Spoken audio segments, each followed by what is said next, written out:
Hello. Our story begins inside the Jedi Council chambers, where the wisest minds of the Jedi Order discuss the discovery of Ahsoka being behind the bombing of the temple. They were all equally outraged and confused. This would undoubtedly double their political adversaries. From the corner of the room was Master Plo, who never spoke much during these meetings. Yesterday, Ahsoka had been captured, and the Council was preparing to remove her from the Order, revoking her position as a Jedi Padawan, which would allow the Republic to do whatever they wanted to her. Plo reluctantly sided with the High Council on this decision, even though it felt wrong. They were simply planning out how they might go forward with the hearing. They knew they had their culprit. Motioning forward with this would only certify that Ahsoka was guilty in the eyes of the Order. Their session moved about, but all the while, Plo was thrown into a vision. Visually, he looked as he normally did, but mentally he was struggling with the onset of these visions. They were the distrust that Skywalker felt for the Order, how he handled the situation, blaming the entirety of it on the Council.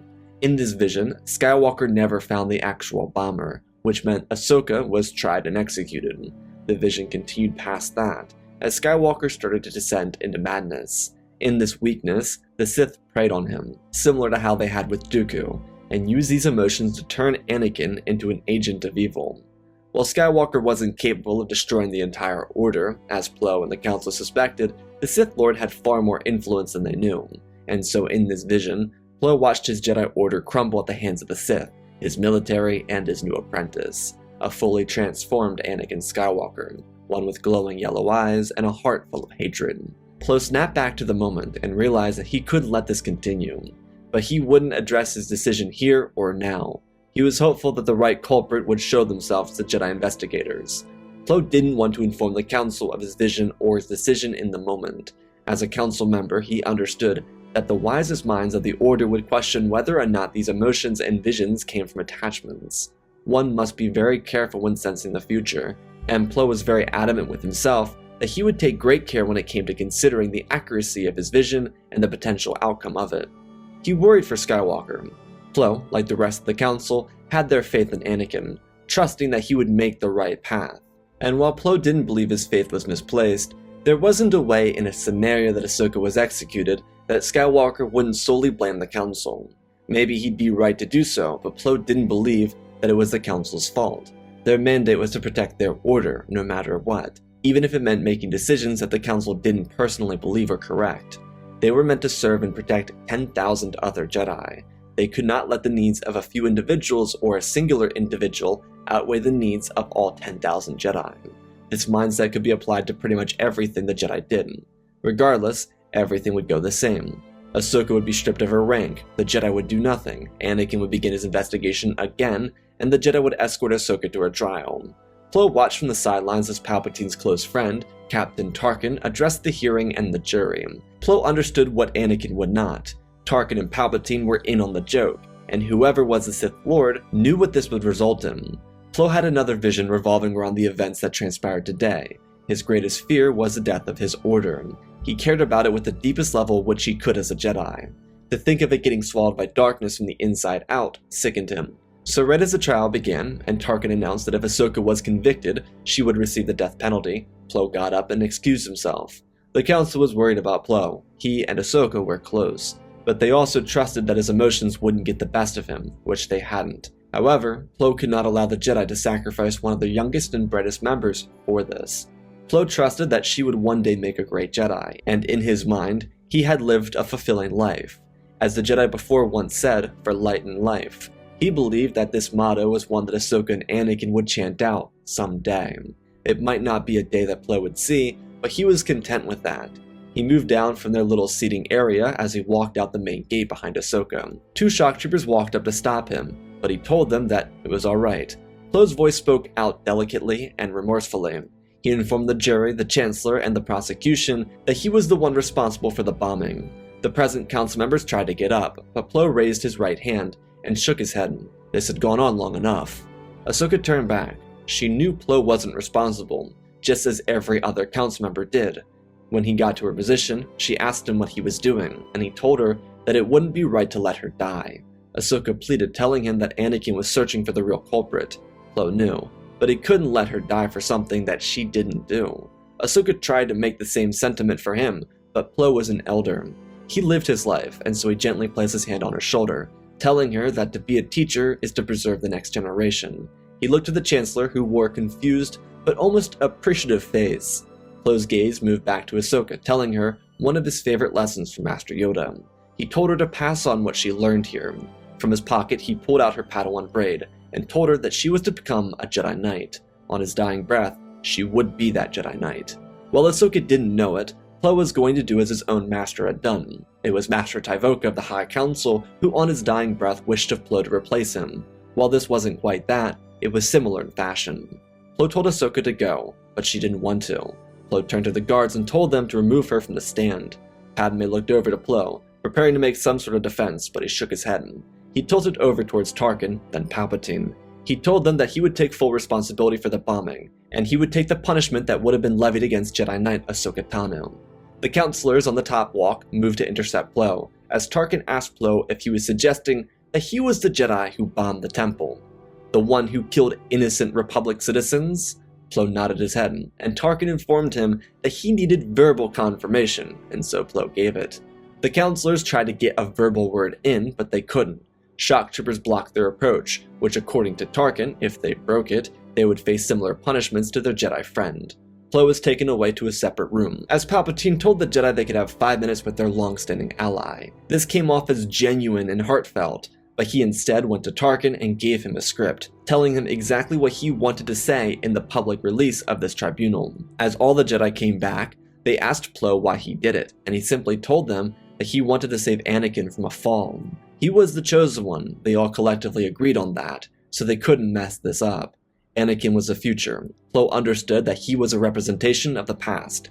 He hoped that his self-sacrifice could jar the Council from their complacency, and truthfully, Plo understood where he sat in this equation. He couldn't excuse himself from the blame. He may have seen it in this moment, but he was part of the problem too.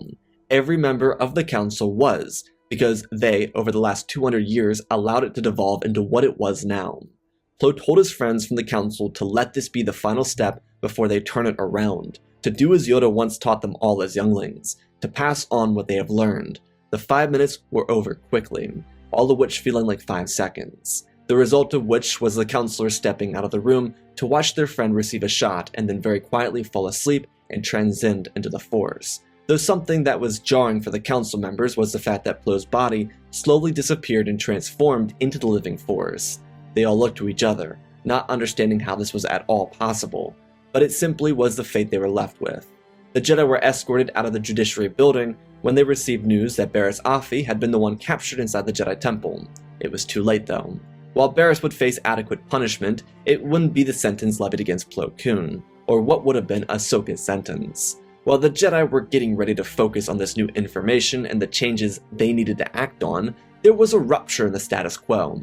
For over a century, the Grandmaster had been fending off political adversaries. The Council worried too much about their political influence. During the Clone Wars, it wasn't positive, but it was manageable. The trial wasn't a good look. But what the Council hadn't even considered, much like Plo, was how bad the publicity of this event would go for the Jedi. Tarkin's public ramblings about the tribunal painted the Jedi Council member as a heinous being, an alien with mystical powers and a desire to hurt those within the Republic. The fact that a council member was behind the bombing only proved one thing: the Jedi were not to be trusted. What's truly ironic is the fact that without Plo, Tarkin would have been stuck on the world of the Citadel, left to the devices of crab droids and the Warden. Palpatine planned this out perfectly, because his kindness to the Jedi bought Tarkin 5 extra minutes of uninterrupted, unbridled discussion about the Jedi and who they were. Tarkin hated them as it was, and with Palpatine's permission, he was able to paint them as soulless, duplicitous beings. They were behind the horror in the galaxy and it must be stopped. When the Council returned to the temple, they were greeted by protesters that had rage against the Order. Hearing and seeing proof from Master Plo's testimony, his agreement with Tarkin's notion and how everything the Jedi touched turned to ash. The Council tried to do damage control, but upon showing their faces, the protesters got angrier. While Anakin was grateful for the work and decision made by Plo, he couldn't take away Ahsoka's guilt. She blamed herself for Plo's death, and even more so for the effect his death would have on the Order publicly. She explained to Anakin that she should have been the one to die. She was just a Padawan, she was expendable, but Anakin agreed with Plo's words, aside from the obvious bias. It was true though, she was the next generation. Master Plo understood that her survival was much more important than his own. Both Anakin and Ahsoka deeply respected him, which only made his death all the more painful, not to mention the fact that Barriss was the one who almost got Ahsoka killed for her own crime. Normally, when things are at their worst, they get better. For the Jedi, they didn't even scratch the surface of worst. Plo's actions were honorable, but now the public saw the event as Tarkin manipulated it, not a Jedi Master protecting the life of an innocent 16-year-old. It was a Jedi Master on the highest council of the Jedi Order orchestrating an attack on his peers, on citizens, and it was proof that the Jedi were too corrupt. It was clear that their stay was overdue, and it was time for the people of the galaxy to push them away from the spotlight. Before the sun rose on Coruscant, there were quadruple the amount of protesters present outside the temple than there were the day before. When the sun finally rose, the council relocated itself to the Senate, as Obi-Wan was left to maintain control over the temple with Sindralic. This was also so that Obi-Wan could bestow his student with the rank of Master. Maybe it would be a semi-positive change for Skywalker. The Jedi Council entered a Senate chamber where their allies had decreased exponentially. They were left with nearly no one to support them. Sure, Padme and Bail and Mon and maybe even Rio, but even they knew they had no chance. If they were seen supporting the Jedi, they'd lose all credibility. It was horrific. The Senate tore them apart and Palpatine stood on his tower, looking down at his lifelong enemies. They were helpless. A millennium of planning coming to fruition here and now, but it was not finished yet. They had much more work to do. Palpatine tried to play the middleman. He already riled up the Senate, so it just had to be from the Senate that they called for more extreme measures. Once the Jedi Council was removed, given a total of 10 days to vacate from Coruscant, the Senate, one of Palpatine's closest allies, called for a rallying. This was done through Palpatine's manipulation and articulate use of public outrage. He found the little things that got people furious. He played on them, and then he convinced some of his biggest advocates that taking out the Jedi would garner them more support in re-election. What followed were 2 full days of deliberation. The Senate called for the use of Order 66, after a Kaminoan whistleblower revealed the executive orders the Jedi created to end the war or control the Grand Army of the Republic. The Jedi had no clue, and the whistleblower was used by Palpatine. First, the whistleblower cried out publicly. Palpatine then had Grand Inquisitor try to silence them, and then release the information within the Senate. So, from the public's perspective, a Kaminoan came to Coruscant to report on executive orders that no one but the Jedi had. A temple guard tried to stop it and delegitimize its accuracy. The whistleblower was then intercepted by the Senate, and the information was revealed publicly. And of course, the public reacted with hostility, and the Senate moved with haste. The Jedi had their relocation in effect. It was going slowly, but they weren't prepared for what came next. The Senate gave Palpatine full control over the Grand Army of the Republic, and they put it to a vote, a 95% in favor of the execution of Order 66, and just like that, it was done. Yoda moved to confront Palpatine alone, as the Jedi defended themselves from what was to come. Luckily, a couple hundred Jedi were already off-world looking for new planets to relocate to. The execution of Order 66 had 3 units move on the temple, 501st, 212th, and Coruscant Guard. It was a death trap, and the only way out was through the bottom. In the chaos of the event, Anakin and Ahsoka saved about 100 younglings, whose teachers had been killed in the initial attack. Multiple council members also sacrificed themselves, and the temple burned. Mace Windu's sacrifice was the final and most instrumental part of it, pulling down pillars in the structure of the temple to seal off the exit of the other Jedi, an act that both killed him, but also took several clones with him. While it wasn't this action that led to the temple collapsing as a whole, it eventually came from the lack of support in the middle of the structure. Yoda, on the other hand, wanted to stop a politician, until it was revealed that said politician was the Sith Lord. Yoda's struggles came from 2 massive shifts during the initial fight. He went to Palpatine's chambers to confront him. Yoda ignited his lightsaber and then felt the presence of the temple guard. He turned back before being launched from his feet. Sidious sent a wave of force at him, and it blinded him. Grand Inquisitor struck his blade at Yoda, which he avoided, before he engaged with the temple guard. Grand Inquisitor was out of his element here, and he fought with everything he had, but it was never enough. Didn't matter. Palpatine engaged Yoda and completely blindsided him again. Grand Inquisitor moved away as shock troopers came in and eventually stunned Yoda, who was captured and restrained before being taken away. While Grand Inquisitor didn't have much time to turn against the Jedi, he interpreted the events of Plo's death the same way the public did, so he wasn't very hard to convince to switch teams. Obviously, fighting Yoda was jarring, but the fact that Sidious was able to masterfully avoid defeat was inspiration enough to join. Sidious continued forward with his plans. The Jedi were gone from Coruscant, and he had more executive power than anyone else in Republic history. He used his influence over Dooku to seem like he was a brilliant mastermind. In Palpatine's mind, it would look like he was the architect of winning the Clone War. He would destroy the Jedi, wipe out the Separatists, and become Emperor with one fell swoop. This is exactly what he was waiting for, and now he had everything in his hands. His political influence was higher than ever before. He contacted Dooku and told him to send Grievous and Trench to their deaths. What followed was the siege of Coruscant. With the Jedi gone, it was up to the Republic to win the battle, and because it was carefully planned out, it would claim the lives of Grievous and Trench, a victory that was used to expose the flaws in the Separatist military and collapse their command structure. While Palpatine had to sacrifice Anakin, he still had Dooku, who faked an assassination on himself and disappeared from the front of the galaxy. Without Dooku, the CIS crumbled, and Palpatine used his executive powers to assert control over the Republic. Due to the siege of Coruscant, the people felt like they were in good hands thanks to their Chancellor. Dooku was gone and the Separatists were too. Now they could focus on reunification with the Mid-Rim.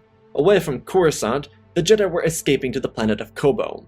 It was relatively safe for the surviving Council members and 4,000 Jedi. It was a good location to go to. Kobo was located in the Outer Rim territories, so it technically should be safe from Order 66 and the Clone War, though it became very clear that the war itself was coming to a close. Most of the Jedi here were young. There were a couple older faces, but generally speaking, the age of Jedi were at Obi-Wan's age or younger. The Council survivors of the attack were Oppa Rancisis, Depa Billaba, Saesee Tiin, Shaak-Ti, and Obi-Wan Kenobi. They also had no clue where Yoda went and feared for the worst.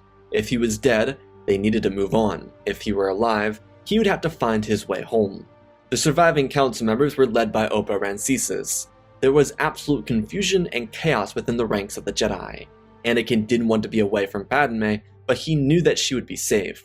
Palpatine at this point couldn't afford to lose the support he garnered from the temple bombing. Ahsoka had her fears about remaining a Jedi, and in a weird way, Order 66 pushed her further down the Jedi path. The sheer trauma of the event made her want to stand with her brothers and sisters. There was some dissension, but the Order as a whole knew they needed to rally around each other so they could find rebirth. The Jedi gathered up on Kobo and spread out, creating little camps and allowing the Wayseekers to find locations more suitable than this. One of them was Tanalorr, which wasn't too far away from here. After dealing with a former Jedi turned Dark Sider, they felt it was the best location for the remaining Jedi to go to. It was strong with the Force, and with an already semi-established location, they could build off of it. Plus, Tanalorr seemed far enough removed from the galaxy that the Sith might not go to it.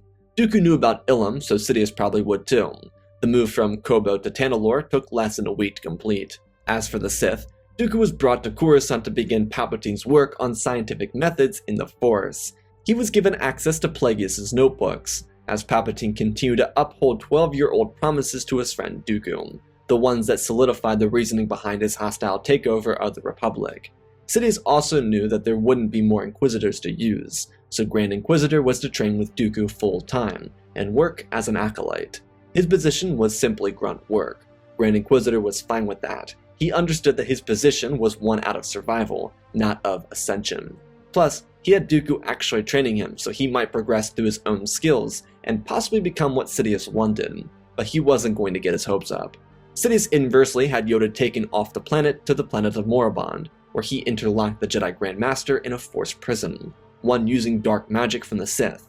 He told Yoda that he would be kept here until he either died or all of his useful attributes were used up. Palpatine was optimistic that he could use Yoda for his own Force powers, drain them from him, and implant them into another. He was hoping he could do what Plagueis could not. Sidious was still unaware if he could properly manipulate the midichlorians. Time would tell. The following several months would see cataclysmic change in the galaxy. Those who saw Palpatine as a savior celebrated, as his system tore down the establishment of the Republic. The CIS was forced to conform to the ways of the Empire. Through this came the crackdown and hunt for the Jedi. Order 66 was initially vile, but what followed the triumph and victory of the Clone War was the hunt for the Jedi Order. It wasn't just a trooper-related hunt, but a galactic one. Palpatine made sure to include as many citizens in the search as possible. The Jedi did everything in their power to remain hidden. Their focus was solely on making sure their order survived. With time having passed since the initial execution of Order 66, the Jedi had time to really consider the things said by Master Plo before his death. However, it was clear that something else was equally true about his passing. Plo reacted to a vision of the future, and the truth is, the future is always in motion. They certainly didn't blame him for it, because it was entirely Tarkin's briefing that switched the people of the galaxy up, but his reaction to something not having happened could have done more damage than not. Though what many council members came to realize and accept was how they likely would have neglected the signs about Palpatine until it was too late. Chances are, Plo's death gave them more time to react, and more time to get themselves away from Coruscant.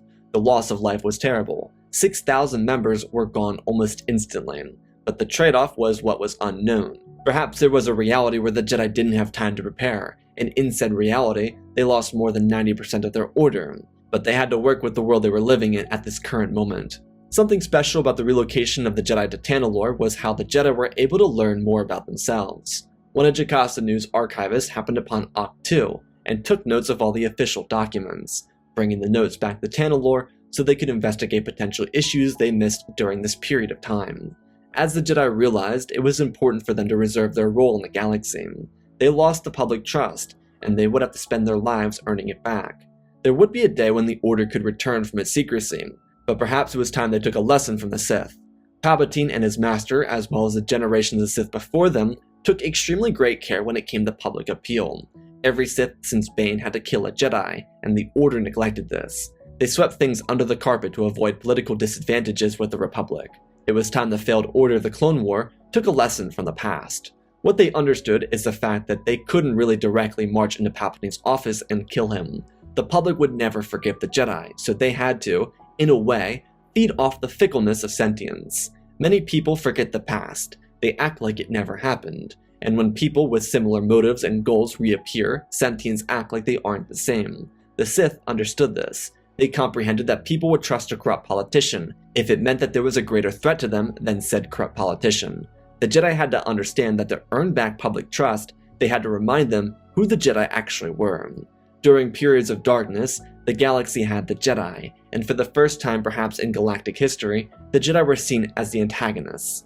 They were the ones who started a war, one they used to try and control the Republic, from their interpretation. The Council on Tanalorr decided that instead of a frontal assault or an all-out war with the Sith, they'd become a thorn. If they killed Palpatine, he'd become a martyr, and they could not let that happen, so they needed to make sure every little thing he did was met with pain. The Jedi Order would help others, despite how they would be viewed. A Jedi must have the deepest commitment, the most serious mind. Focus on their work, not the response it might garner. People would hate them no matter what they did, so they became shadows, helping where people needed them, but never asking for thanks. The Order would persevere. It was up to them to see it through. Oppo, Saci, Shakti, Dappa, and Obi-Wan would direct their Jedi with their responsibilities. This would involve learning how to cloak their essence, and then trailing clones, royal guards, senators close to Palpatine, and even the Emperor himself. They needed to know what he was doing so that they could sabotage it. Skywalker, on the other hand, was a little jarred by his experience. He missed Padme, but at the same time, there was something almost rewarding about being on Tanalorr. He and Ahsoka experienced it similarly. The loss of life at the temple, Plo's sacrifice, and Barriss' betrayal were all fresh on the mind, but the fact that the Order became less of distant friends and acquaintances and more of a tight-knit family was so beneficial. Before, they never felt close, but they were all now connected by the events that preceded their arrival. Anakin did keep in contact with Padme, but they weren't able to do it for long, so this unity with the other Jedi was very important. In the main galaxy, Sidious made his approach to Mandalore. Dooku was going to set up a puppet government, one that would undo all of Satine's work and force the neutral systems to bend to the Empire. Not that they were still united, but they were close in relationship. Mandalore was once head of this operation, so it was Dooku's task to make sure Mandalore rose to cement themselves with Imperial rule. Sidious would also have his fun with Maul, before allowing Dooku to use Maul for a public execution as his new leader took a stand. Palpatine during this time would continue training Grand Inquisitor, who still didn't have an actual name yet for whatever reason. Sidious knew that he would never become like Skywalker, but he was younger and had a longer life ahead of him than Dooku did. He could be a useful ally. It wasn't until midway through the year following Order 66 that Palpatine felt the pain of the Jedi Order that he wasn't able to wipe out. Members from their order were running raids on Imperial facilities, secret ones at that, so the public was completely unaware of these attacks because they weren't supposed to know how vast the Imperial military was, or how their scientific wing was more unethical than they needed to know.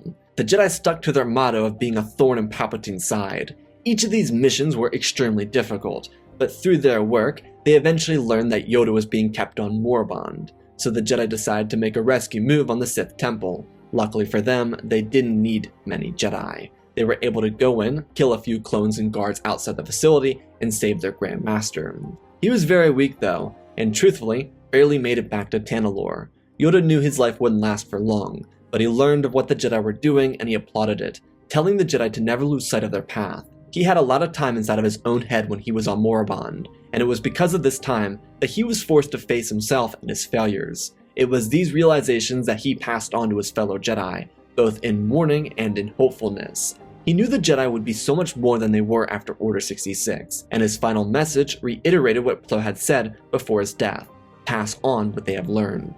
The general consensus from the Jedi was that they wouldn't see the resurgence in their lifetime, but there would be a future generation of Jedi that were revered as heroes, seen as lifelines, taken as true knights of the galaxy. That generation would look back and remember that it was these Jedi who made that future a reality. But it was the lesson of Yoda that stuck to all of them. They had to keep track of their failures, and they needed to record everything they did to make sure it never happened again.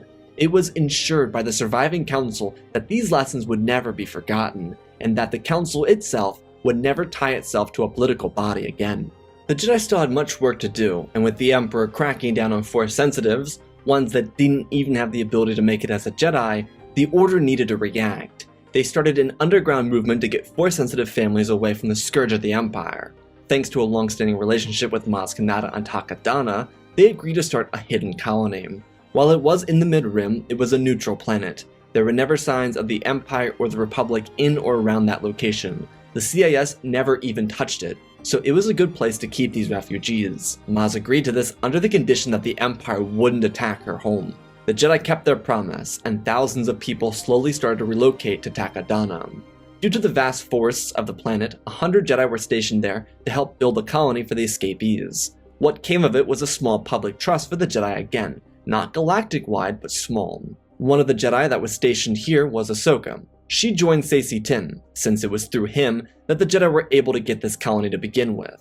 While the Jedi were avoiding Palpatine and his empire, Anakin quietly returned to Coruscant to visit Padme. She had kept it a secret in an effort not to worry him, but she had twins, Luke and Leia, which he had not named yet. Anakin was overjoyed but understood her caution. He knew that there would be a way that they could be looked after, but it meant that she'd have to renounce her seat in the Senate. It was already deadly enough as it was, but with Palpatine hunting Force sensitives, there was no way for her to continue to hide their presence on Coruscant as a senator. Anakin agreed, telling her that they would go to Takodana to stay hidden. It was a pretty seamless transition for the two of them, especially since Anakin requested to be assigned to the planet. As a Jedi Master, that wasn't really a big deal for him. This meant he could continue to have a secret little relationship with Padme while protecting the other refugees on the planet. It was hard to be separated for the longer part of a year. Now they were finally able to be together. For years, the balance would remain in favor of the Jedi, not for the galaxy, but in the contest between Sith and Jedi. The Order continued to grow as people, especially in the Mid and Outer Rim, saw them as the heroes they really were. The refugee camp was very large, holding 1 million people on it by this point. However, to avoid detection from the Empire, the camp was interconnected but spread out across the planet of Takodana, just to ensure the Empire never found them. It worked really well too, because these people never interacted with the castle that Maz owned. The Empire still remained strong, especially militaristically, but Palpatine was getting irritated. He couldn't find the Jedi, thousands of people vanished every week, and the military kept having to rebuild new foundries and labs and bases because the Jedi kept popping them. The Order took their lessons from Palpatine and made his life a living hell. However, Sidious, like his master, was trying to find a way to break through the Jedi's hidden barrier. He was trying to scientifically use the Force to find the Jedi. His hopes were to either open the world between worlds by forcing them open, or by abusing the Force enough to detect the Jedi. but he, like his master, didn't realize what their tampering with the Force did. While there was Anakin, born of the Force, and Luke and Leia, born of the Chosen One, there was another. Sidious, Dooku, and Grand Inquisitor manipulated the Force too much, and it reacted. However, it did not react the same way it did with Anakin. While the Sith were never intent on creating life, the Force wanted balance, and so, as a result, another being was created, this time created from a strand-cast clone in a lab. This was not a fully developed clone, but it was perfect in timing, similar to how Plagueis died at the exact moment Maul was cut in half. A Kaminoan scientist was taking genes from Palpatine's blood and planting it into a willing host, just as these Sith were trying to corrupt the Force.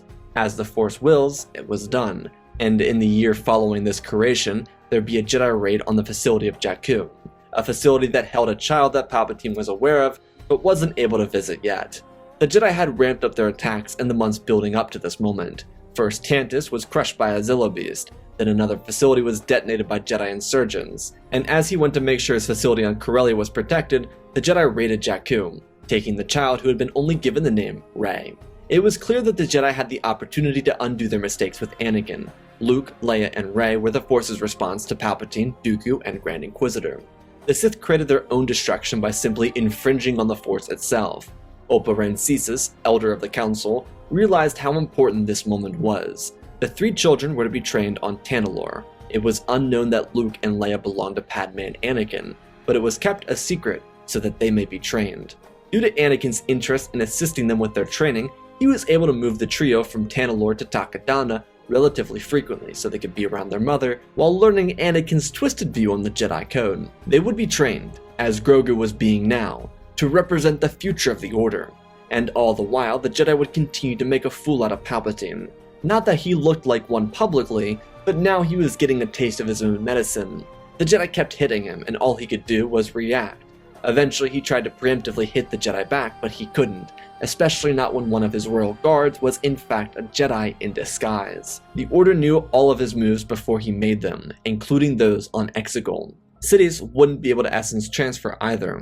He would lose his first student, Dooku, to a natural death, after he failed to essence transfer, whereas Grand Inquisitor would be killed in a reactor meltdown, one not even linked to the Jedi. Palpatine would successfully essence transfer, but he did it into a Lothcat in the lower levels of Coruscant. They say Lothcats have 9 lives and this one didn't. Palpatine's death would be jarring for the public, but he wouldn't even fall into martyrdom. His empire may have 100% been his, but after his death it slowly crumbled. The structure of tyranny couldn't sustain itself without a proper tyrant, especially one without an heir. Sure, the Jedi could have gotten involved, but they didn't. Imperial Moffs and Admirals fought for the position, and a rebel movement fought, but all-out war was never the result of this empire.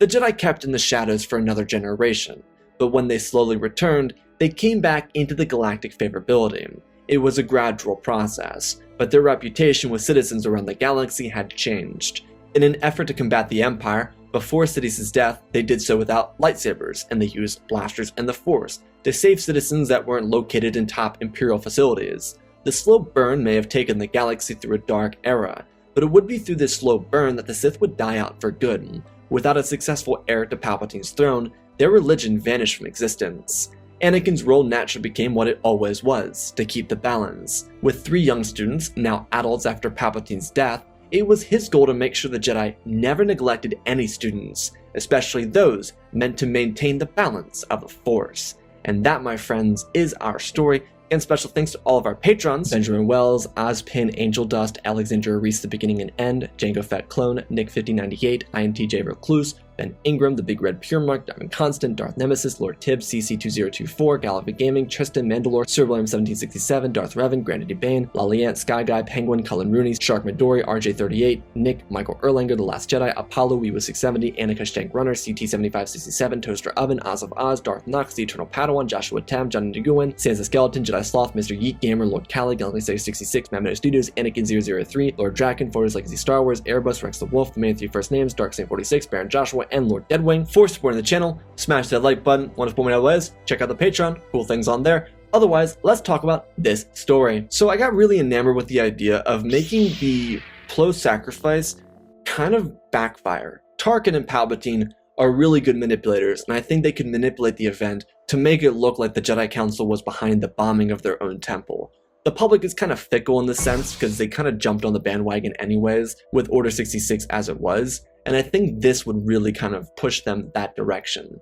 As for the result of it, I really wanted to take a different approach. We always go with the Jedi mount up and they do the cities fight. I wanted them to kind of take a lesson. I think this entire video is more of taking a lesson from what they failed. You know, the whole motto of pass on what you have learned and learning what has been passed on to you. This entire idea that the Jedi are learning everything Palpatine did and just doing it back to him. And I think is kind of ironic but also funny how Palpatine finally wipes out the Jedi in his mind and then they literally just become a thorn in his side, one that he cannot escape. And that as the years go by, he tries to break free, but he ends up doing exactly what Plagueis did, inadvertently creating another life through the Force. So I hope you all enjoyed. This was a fun story to do. I love you all, spread the love, and always remember, my friends, may the Force be with you.